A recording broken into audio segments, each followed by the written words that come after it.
Magandang umaga po mga friends at followers. Andito po ako sa Area 1.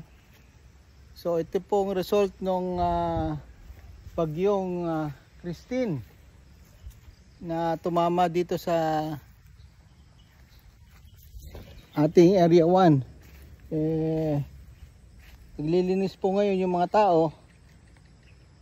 Pati makikita nyo yung makita nyo yung ilog tinamaan yung ating nyog mula sa tabi napunta sa gitna ng ilog. So ganun kalakas yung hangin at agos ng ilog nung Christine. So ngayon naglilinis po sila ngayon at ngayong linggo matapos lahat yung paglilinis. Pero sa dragon fruit naman tuloy pa naman ang tubo. May nabuwal na poste pero naitayo rin agad. So meron pa ring mga bunga ang dragon fruit. Ito yung mga bagong dagdag na poste. So sa susunod na araw mag-aabono po kami ng ng pampabunga, yung complete, at pampataba ng lupa, yung urea. So maganda naman yung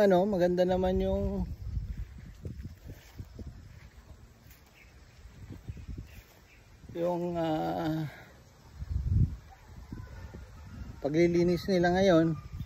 Pero talagang sobrang lakas ng hangin na tinulot nitong typhoon na Christine.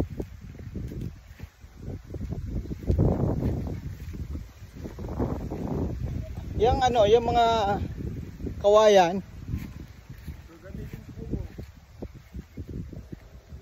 natanggal yung bubong natin.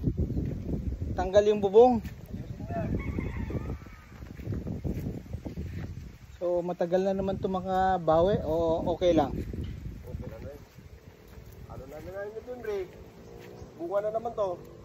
Kaya nga. Kaya bumili nga ako ng abono mag-spray mag-spray kayo. Baka bukas. Mag-spray kayo. Tapos magpuputol kayo ng yung mga